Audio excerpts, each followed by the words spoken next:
Bismillahirrahmanirrahim. Assalamu alaikum, dear student.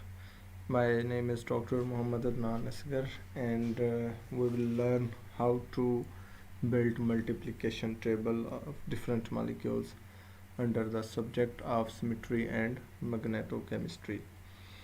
Students, we have discussed and built some of the multiplication table of different types of molecules, which includes the most renowned one, water molecule, and ammonia.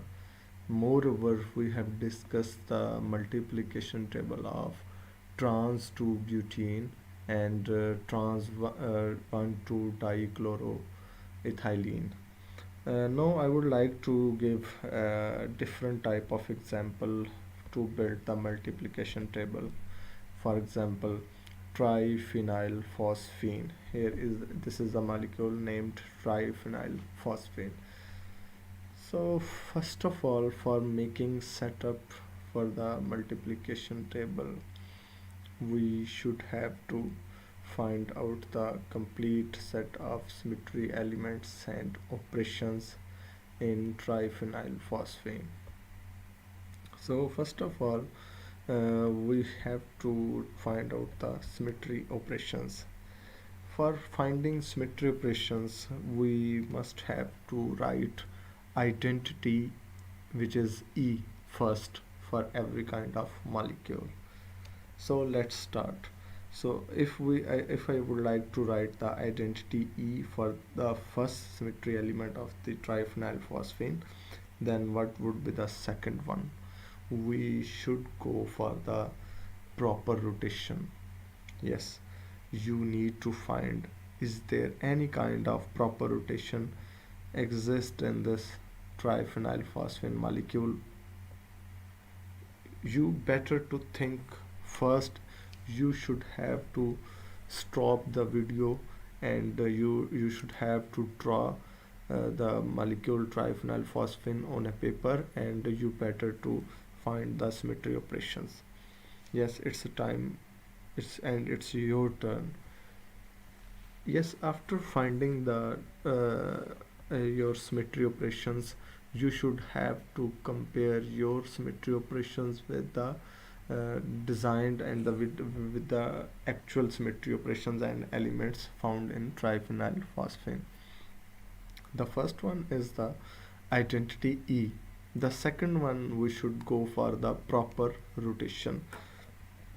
For proper rotation, generally we can see there is a presence of C3. C3 means that molecule may come over there after 120 degree rotation, 120 degrees.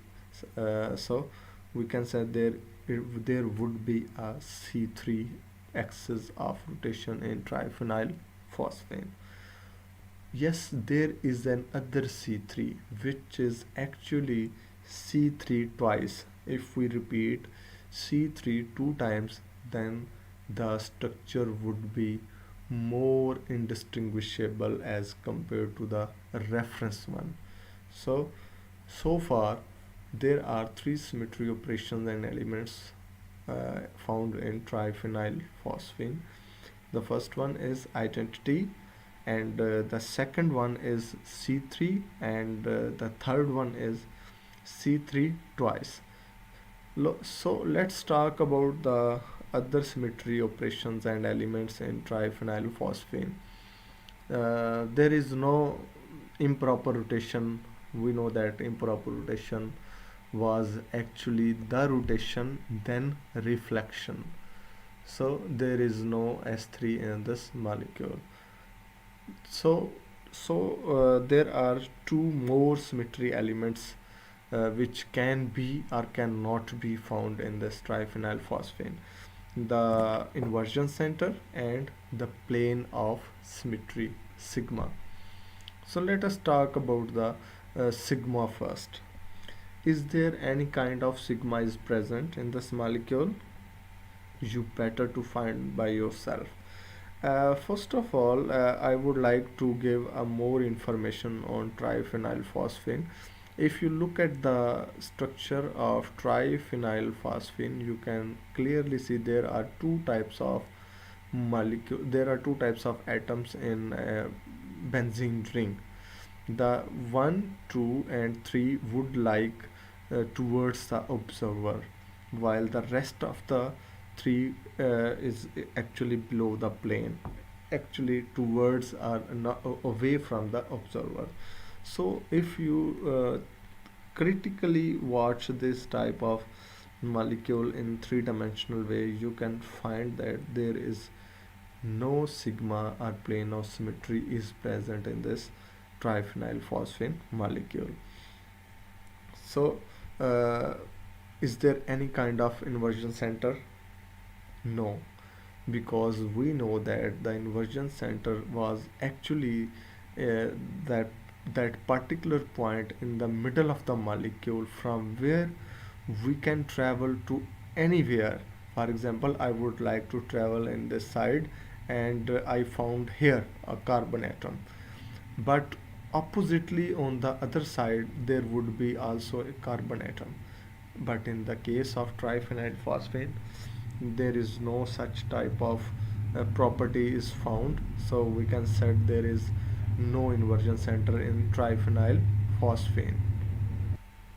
So let's talk about the complete set of symmetry operations that is found in triphenyl phosphine. The first one was the identity, and the second one was the C3, and the third one was the C3 twice.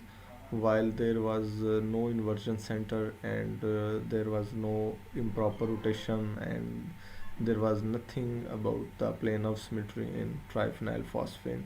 How we can say there is no improper rotation and the plane of symmetry and improper rotation? We have to better to further investigate the structure, correct structure of triphenylphosphine, and we should have to observe the structure in three-dimensional way for the betterment of for the better construction of multiplication table for triphenylphosphine.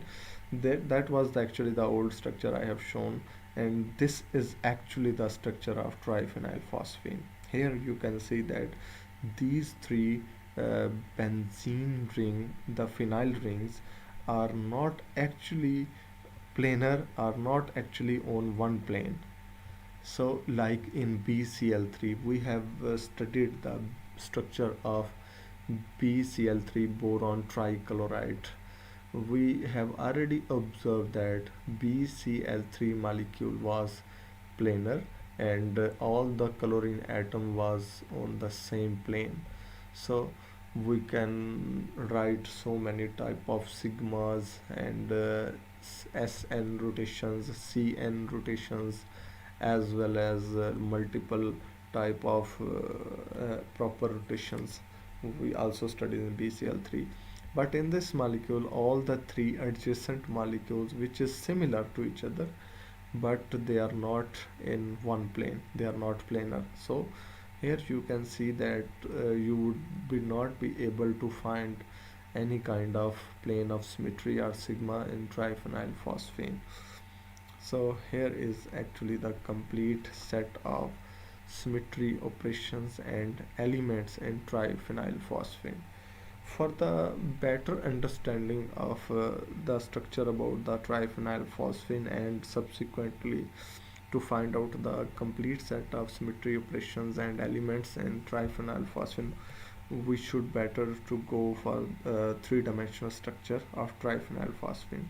Here we should go to Google first, and symmetry of elements of triphenyl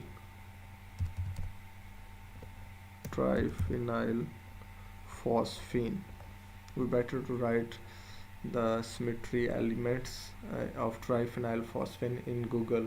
If you write the symmetry elements of triphenyl phosphine, you would definitely get the structure at chemtube3d.com, and it's very comprehensive website to learn about the three-dimensional structures of many molecules. Here you can see that this is actually C3 rotation in this molecule triphenylphosphine axis of rotation, and this is also the axis of rotation for C3 twice, which is discussed already. I have told you there is three symmetry operations named as identity C3 and C3 twice. So the axis of rotation for both C3 and C3 twice is same. If you rotate this molecule, that for example this phenyl would definitely come over there and the C3 rotation will complete. What happened if we rotate C3 twice, C3 two times? This definitely phenyl will join the place of this phenyl, and there is also an indistinguishable shape from the parent molecule triphenylphosphine. So the axis of rotation for C3 and C3 twice is similar. Here is actually the structure of triphenylphosphine. Here we can see this. This is actually uh, the molecule, which is, there is no kind of sigma is present in this molecule. We are unable to find any kind of plane of symmetry in this molecule, and obviously if there is no plane of symmetry, then the improper rotation would also not be counted, because improper rotation is actually the rotation then reflection. So there is no reflection in this molecule, so improper rotation is ruled out. There is also non-existence of inversion center in triphenylphosphine, because for example this is actually the middle point of the molecule, this phosphorus, and if we go like to this direction, if I would like to travel from middle of the point of this molecule to right side of the molecule, I will definitely find a carbon 7 of one of the phenyl group. So in inversion center it is mandatory that there would be a similar type of atom on the different side from just the middle of the point of that particular molecule. So there is no such type of carbon atom is present on the opposite side, so we can say there is no inversion center in this molecule. This is all about the structural description of triphenylphosphine, and here I would like to draw the multiplication table for the triphenylphosphine. Actually, before making multiplication table or construction of multiplication table for triphenylphosphine, we have better to at least draw the symmetry operation products. That, for example, what will happen if we applied identity to the molecule, and what will happen if we applied C3 to the triphenylphosphine, and subsequently what will be the result, what would be the result after applying C3 twice to the triphenylphosphine. We better to write on a paper the products of the symmetry operations that would be occurred in triphenylphosphine for the better construction of multiplication table for this particular molecule. Actually, here is actually the operation product of triphenylphosphine. For example, we have the triphenylphosphine molecule, and we just placed a up-sided arrow on one of the carbon atom of phenyl group. This is actually for our reference only, so that uh, we can easily understand what would going to be happen if we applied symmetry elements and operation to this reference molecule. For examples, first of all, C3 identity means the first operation is actually identity, and identity mean is actually doing nothing to the molecule. So if we talk about the identity, the result would be the same, so no need to write the operation identity for this triphenylphosphine molecule. let's talk about the C3. If we applied C3 to this molecule, the structure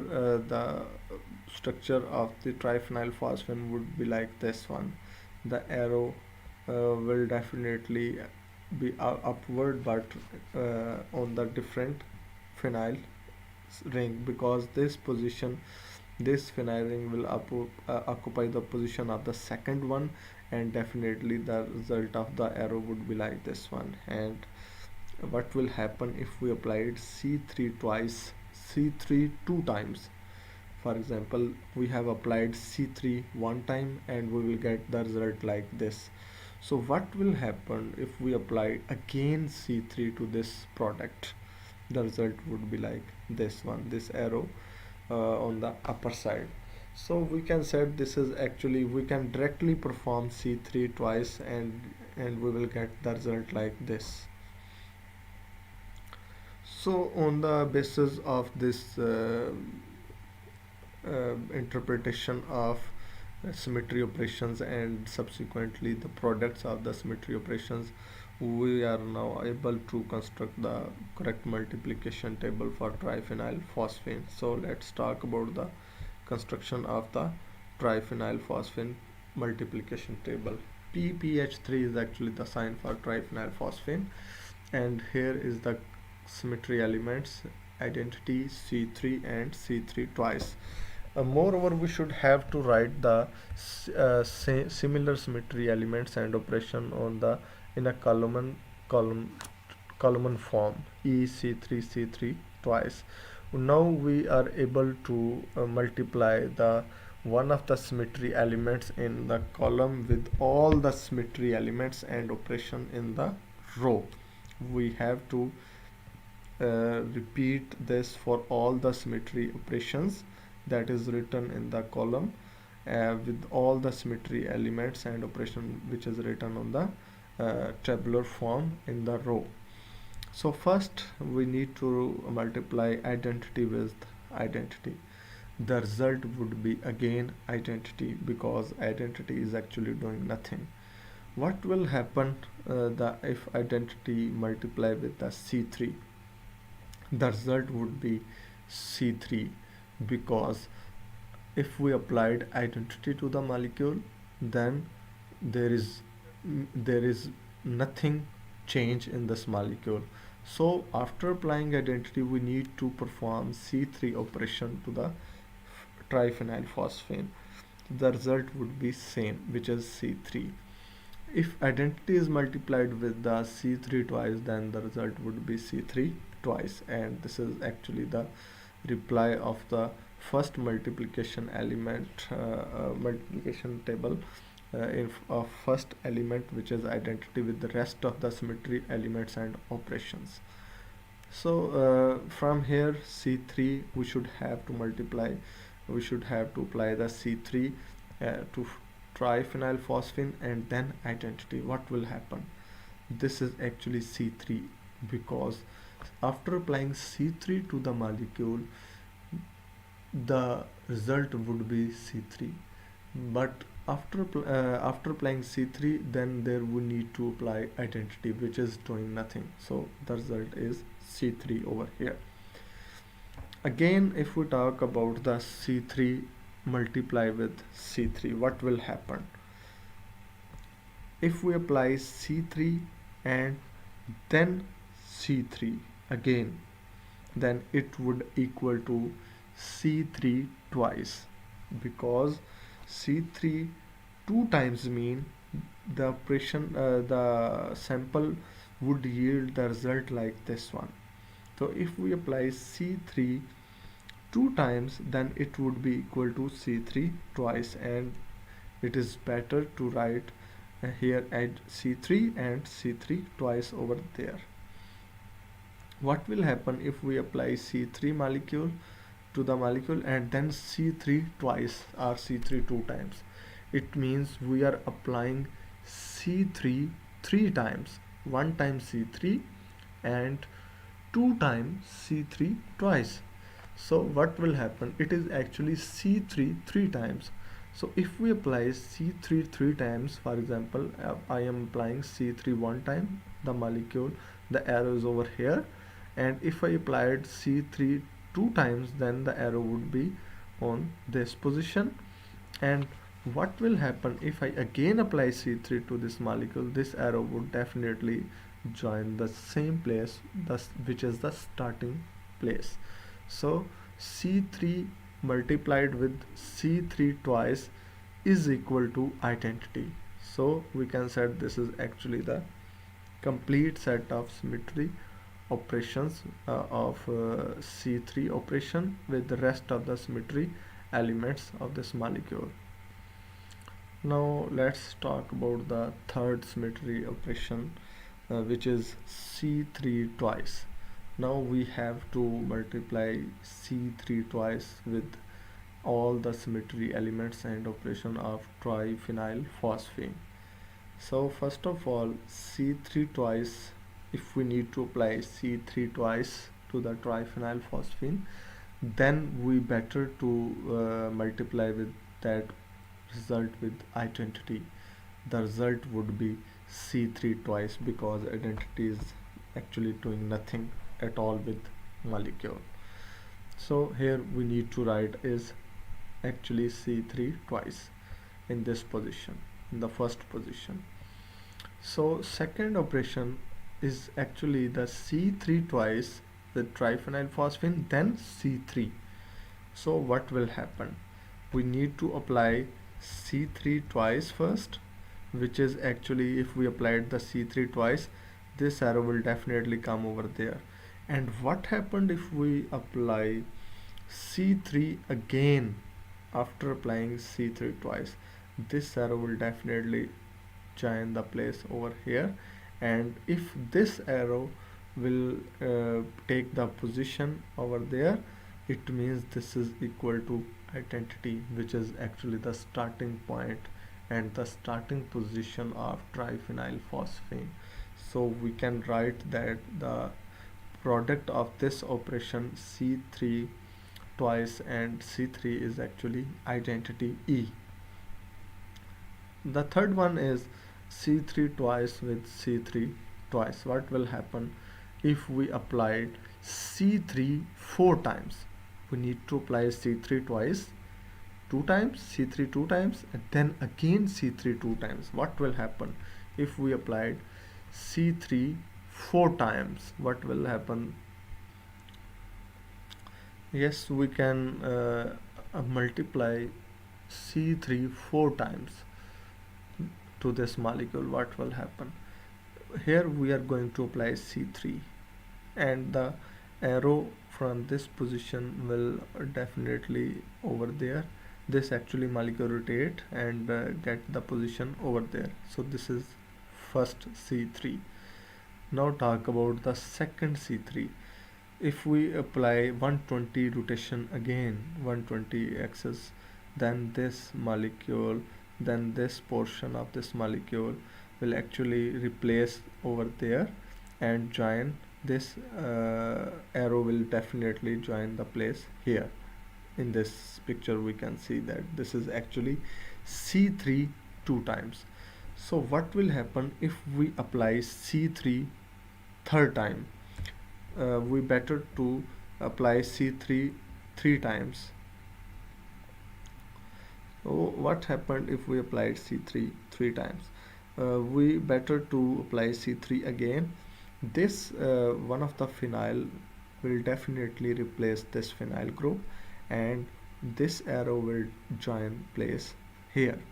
So this would be equal to identity. So far we have performed C3 three times, but we have to perform C3 four times.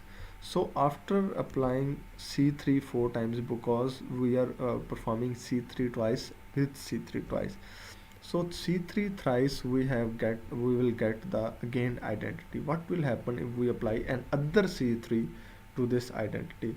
The result would be like this one, and which is equal to C3. So we can write here C3.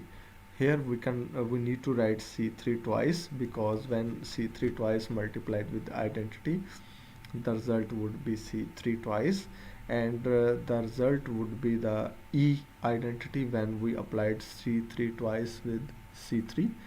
Identity was over there, and the result of C3 was obtained when we applied C3 twice with C3 twice. So this is the complete set of multiplication table for the molecule triphenylphosphine, and I do believe that you people got the point, and thank you very much for all.